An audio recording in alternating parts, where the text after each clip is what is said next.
தெனாலிராமனும் அரசர் கண்ட கனவும். ஒரு இரவு கிருஷ்ணதேவராயர் ஒரு விசித்திரமான கனவு கண்டார்.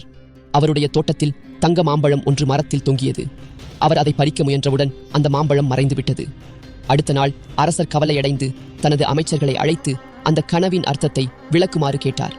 சில அமைச்சர்கள் இது செழிப்பின் அறிகுறி என்று கூறினார்கள். மற்றவர்கள் இது அபாயத்தின் அறிகுறி என்று எச்சரித்தனர். அரசர் குழப்பமடைந்து விட்டார். உடனே தெனாலிராமனை அழைத்து அவரிடம் கருத்து கேட்டார். தெனாலிராமன் சிரித்தபடியே சொன்னார், மகாராஜா, உங்கள் கனவு உண்மை கிடையாது.